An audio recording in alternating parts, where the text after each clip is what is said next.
할렐루야. 오늘 이 시간에 같이 은혜 받을 말씀은 계속해서 사도행전 1장 20절 말씀부터 26절 말씀까지 20절 말씀부터 26절까지 우리 한 절씩 읽으면서 같이 또 은혜를 나누겠습니다. 시작. 시편에 기록하였으되 그의 거처를 황폐하게 하시며 거기 거하는 자가 없게 하소서 하였고, 또 일렀으되 그의 직분을 타인이 취하게 하소서 하였도다. 이러함으로 요한의 세례로부터 우리 가운데서 올려져 가신 날까지 주 예수께서 우리 가운데 출입하실 때에 항상 우리와 함께 다니던 사람 중에 하나를 세워 우리와 더불어 예수께서 부활하심을 증언할 사람이 되게 하여야 하리라 하거늘, 그들이 두 사람을 내세우니 하나는 바사바라고도 하고 별명은 유스도라고 하는 요셉이요, 하나는 마띠아라. 그들이 기도하여 이르되 무사람의 마음을 아시는 주여, 이 두 사람 중에 누가 주님께 택하신 바 되어 봉사와 및 사도의 직무를 대신할 자인지를 보이시옵소서. 유다는 이 직무를 버리고 제 곳으로 간나이다 하고 제비 뽑아 마띠아를 얻으니 그가 11사도의 수에 들어가니라. 아멘. 사랑의 아버지 감사합니다. 간밤도 하나님 은혜 가운데 우리를 쉬게 하시고 또 한 날 허락받아 시간도 새벽에 주님을 찬양하며 새벽에 만나를 하나님 허락하신 아버지 감사합니다. 하나님 말씀은 하나님이시요, 하나님 말씀은 지혜요 능력이요, 하나님 치유요 응답이요 축복이오니 이 시간도 말씀의 은총을 우리에게 나려워 주시옵소서.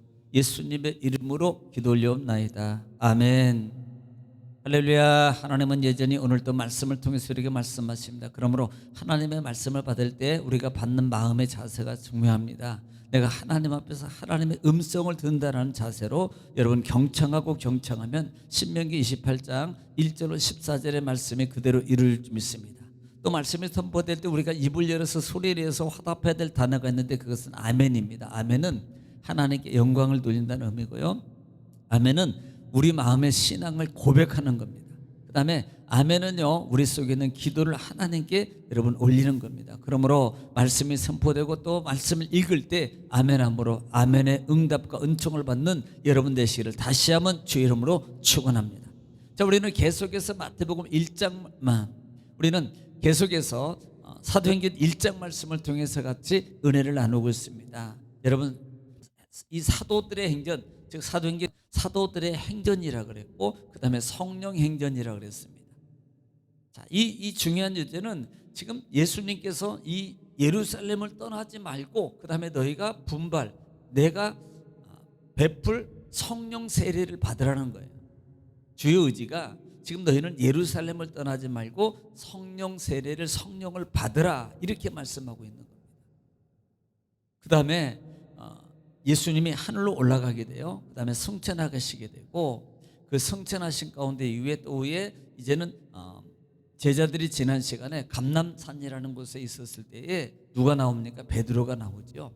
그리고 이 베드로가 지금 사실 오늘 본 마지막 절까지는요, 지금 이 유다의 자리를 채워야 될 것을 지금 변론하고 있는 거예요. 사실 뭐 베드로 성격에 뭐 사사건건 이렇게 해야 된다 저렇게 해야 된다 아니고 야 세웁시다 이럴 성격인데, 사실 그렇게 하지 않고 논리적으로 이렇게 비어 있으므로 그 다음에 우리가 그 자리를 채워야 될 것이다, 이 부분을 지난 시간에 계속해서 변론을 했다 이 말입니다. 자, 그러면서 오늘 20절 말씀에 시편에 기록했을 때 그의 거처를 황폐하게 하시며 거기 거하는 자가 없게 하소서 하였고, 또 일렀을 때 그의 직분을 타인이 취하게 하소서 하였도다 이렇게 말합니다. 자, 지금 베드로는 이것을 말하면서 시편 말씀을 인용하는 거예요. 시편 69편인데요 시편 69편 말씀 25절 말씀을 인용해서 지금 그대로 그 부분을 60분 25절 말씀 들어보겠습니다. 시작. 그들의 거처가 황폐하게 하시며 그들의 장막에 사는 자가 없게 하소서. 이 말이 무슨 말이냐면 지금 그들의 거처가 황폐했다 이 말이에요. 거처는 뭐 집이잖아요. 자기가 거주하는 곳. 그런데 그것을 황폐하게 하시며 거기 거하시는 자가 없게 하소서, 이 말은 똑같이 그렇게 자기들에게 집을 헐고 그 다음에 자기들을 그렇게 힘들게 했던 그대로 이렇게 보응해 주소서라고 보응해 달라고 하나님께 기도하는 거예요. 사실 사실 이 시편 기자의 그 기도 중에는요, 토로 기도라고 하는 게 있어요. 그래서 보통 우리는 하나님, 예를 들어 저 사람 막 혼내주세요, 보통 우리 이런 기도는 안 하잖아요. 근데 시편 기자는요, 이 부분을 그렇게 말해요. 하나님, 저 사람 막 혼내주세요, 예를 들어 저 사람 막 이렇게 해주세요, 막 이렇게 기도하거든요. 사실 그런 기도를 하는 거예요. 또 뒷부분에 또 이럴 때 그의 직분을 타인에게 취하게 하소서 그랬던데, 시편 109편 8절이라고 그랬어요. 자, 시편 109편 8절입니다. 시작. 그의 연수를 짧게 하시며 그의 직분을 타인이 빼앗게 하시며. 예, 이 말이에요. 그 집은 황폐하게 만들어버리고, 그 다음에 그 생명을 짧게 하라는 말에 뭐예요? 죽게 하소서 이거예요. 빨리 죽으라는 겁니다. 그리고 난 다음에 그를 빨리 죽게 하고, 그 다음에 그의 직분을 타인에게, 대신 다른 사람에게 넘어가게 하소서. 누가? 지금 베드로가 12명의 제자를 채우기 위해서, 한 자리 비운 자리를 채우기 위해서 지금 시편을 통해서 변론하는 겁니다. 그러니까 빨리, 이게 성령의 인도함 가운데, 하나님의 주도함 가운데 지금 누가, 가룟 유다가 그렇게 사용되었고 그렇게 죽었다라고 말하는 거예요. 그러므로 그 나쁜 그 사람 빨리 처리했으므로 이 자리를 제 대신 타인을 통해서 채워야 됩니다 라고 이렇게 말하는 거예요. 21절 보겠습니다. 본장 21절. 21절에 보면은, 이러함으로 요한이 세례부터 우리 가운데 올려져 가신 날까지 주 예수께서 우리 가운데 출입하실 때, 22절, 항상 우리와 함께 다니던 사람 중에 하나를 세워 우리와 더불어 예수께서 부활하심을 증언할 사람이 되게 하여야 하리다 하거늘. 자, 21절과 22절에 지금 연주에서 지금 이러하다, 요한이 세례부터 우리 가운데 날까지 주의 출입 가운데 할 때, 이거 뭐예요? 지금 요한은 뭐예요? 세례 줄 때면 지금 마태복음이나 사복음서의 첫 부분을 얘기하는 거예요. 세례 요한 때 지금 예수님이 오셨고, 그 다음에 예수님이 이후에 제자들과 더불어서 그 행적을 다 얘기하는 겁니다. 그때까지 함께 다녔고 같이 증거했고 같이 행했고 같이 수종 들었던 그런 은혜의 삶을 이렇게 살았던 것을 얘기하는 거예요. 그러면서 22절에 중요한 게 뭐예요? 예수님께서 부활하심을 증언할 사람이 되게 하여야 하리 하거늘. 이렇게 증언자가 필요하단 말이에요. 제가 어제 말씀드렸잖아요. 유대인들의 교회에 의하면 어떤 모임을 만들 때 최소한의 숫자가 120명이라고 했어요. 자, 500명 중에서 120명이 남았다는 이 누가의 언급은 유대인들의 관습에 의한 최소한의 숫자를 언급한 거라고. 그리고 거기에 임원은 10분의 1이라 그랬습니다. 그러면 10분의 1은 몇 명이에요? 12명이에요. 그러니까 이 12명을 꼭 채워야 된다라는 이것을 지금 강조하고 있는 거예요. 그러면서 예수님의 참된 증언자가 있어요. 이 12이라는 거예요. 12.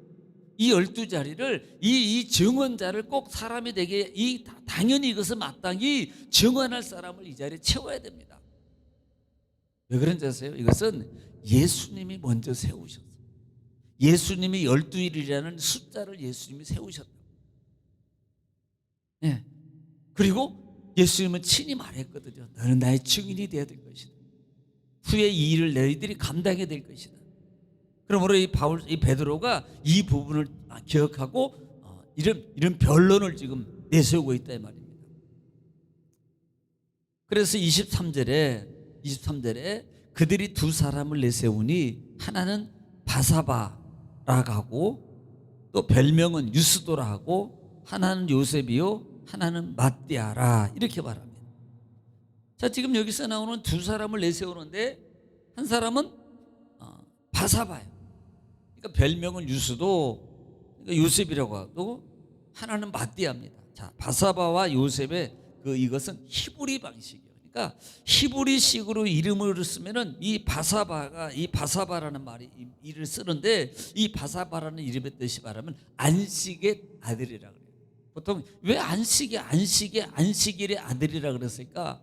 그것은요, 그 당시에 그 이름, 옛날에 우리가 그 이름을 지을 때, 지금은 그렇게 짓지 않잖아요. 근데 옛날 어르신들은요, 뭐 예를 들면 밭에서도 애를 낳았어요. 그럼 그 밭의 명칭 이름은 이렇게 명칭의 뜻을 이렇게 줬다니까요. 예, 그런 식으로. 그러니까 그 태어나면 그 이름. 그러니까 이 바사바는 안식일에 태어났단 말이에요. 그래서 안식일의 아들이라는 뜻을 가지고 있다. 또 그럼 마띠아라 그랬는데 이 마띠아라는 이름의 뜻은 하나님의 선물이라는 뜻입니다. 근데 사실 그 유대사에 흔히 이런 이름이 많았대요. 하나님의 선물이라는 이름이. 그런데 이 두 사람을 지금 두고 이 둘 중에 어떤 사람을 선택해야 될 것이냐, 이것을 지금 말하고 있는 겁니다. 그랬더니 24절 25절입니다. 24절에 그들이 기도하여 이르되 뭇사람의 마음을 아시는 주여, 이 두 사람 중에 누가 주님께 택하신 바 되어 25절 봉사와 및 사도의 직무를 대신할 자인지 보이시옵소서. 유다는 이 직무를 버리고 제 곳으로 갔나이다 하고. 자, 중요한 게 뭡니까? 이 문제를 놓고 하나님께 기도하고 있다는 거예요. 이들이 기도하여 이르되 하나님, 이렇게 뭇사람의 마음을 이루시는 주여, 이 말은 뭇사람의 마음을 다 하시는, 뭇사람의 이 마음을 다 하시는 전능하신 주여, 전지신 하나님이여, 이 줄 중에 누가 하나님 마음에 택한 자입니까? 라고 하나님께 물어보는 거예요. 여러분, 중요한 게 바로 거기 있습니다. 우리는요, 하나님께 물어봐요. 사람에게 물어볼 게 아니고 하나님께 물어보고, 하나님께 물어보고 그 다음에 추후에 하나님의 인도하심을 구하시옵소서. 그리고 또 물어보는 거예요. 그러면 하나님은 또 우리의 도울 자를 통해서 지혜 있는 자를 붙여주는 거예요. 그런데 하나님께 안 물어보고요, 하나님께는 전혀 믿음으로 말하지 않고 사람에게만 그냥 이렇게 하면 안 되는 거예요. 먼저 기도하고, 항상 뭐든지 먼저 기도하고, 무엇이든지 기도하고. 여러분, 이것이 믿음의 삶이라 말이에요. 하나님께 이 둘 중에 누구를 택해야 되겠습니까? 라고 물어보는 거예요. 주님, 이 자를 정말 봉사할 자를, 사도의 직무를 대신할 자를 하나님 보여주시옵소서. 유다는 이것을 버리고 죽었습니다. 유다는 없습니다. 그럴 때 그리고 난 다음에 뭐 했어요? 26절에 제비를 뽑아 마띠아를 얻으니 그가 11사도의 수에 들어가니라. 아니, 기도하기 전에 제비 뽑기, 기도하고 제비 뽑기, 그냥 뽑고 기도하면 안 되나? 근데 하나님 앞에 뜻을 구할 때 먼저 구하고 제비를 뽑고, 누가 선택돼요? 마띠아, 하나님의 선물이라는 자가 누구 자리를 들어갑니까? 가룟 유다의 뒤를 이어서 그 자리에 12번째 제자로 들어가게 되는 거예요. 사실 숫자가 중요한 게 아니고요, 여기에 하나님의 증인, 누가 세우신, 예수님의 세우신 그 12증인, 그 증인의 한 사람을 채우기 위해서 베드로는 지금 변론했고, 이 자리를 지금 성령의 인도하심을 따라서 결국 자기 임의대로 채운 게 아니라는 것을 봐야 돼요. 자기 계산으로, 자기 인적 관계로 어떤 것을 통해서 채운 게 아니라 이 말입니다. 오로지 성령의 주도하심을 구하고, 오로지 성령의 인도하심을 구하고, 성령의 뜻을 따라서 이들이 선택했을 때에 하나님께서 누구를, 마띠아를 세워주시더라 이 말이에요. 뭘 위해서? 예수 그리스도의 부활의 증인이 되기 위해서. 내 삶의 어떤 유익의 어떤 명예적을 위한 것이 아니라 참된 하나님의 복음의 증인의 삶을 살기 위해서 여러분 선택했다는 사실, 오늘 이 말씀을 통해서 여러분 하나님의 음성을 들으셨습니다. 그렇다면 오늘 시간에 여러분 이 음성을 들으시고, 여러분 가정을 위해서, 또 자녀를 위해서, 교회를 위해서 여러분 이 시간에 주여 부르시고 통성으로 하나님께 간절히 기도하겠습니다. 다 같이 기도하겠습니다. 주여, 걸어가시고 자비로우시고 은혜로우신 아버지 하나님, 은혜와 사랑을 주님 감사합니다. 하나님께서 우리를 사랑하시고 오늘도 말씀을 통해서 이렇게 깨닫게 하시고 알게 하시고 인도하신 아버지 감사합니다. 주여.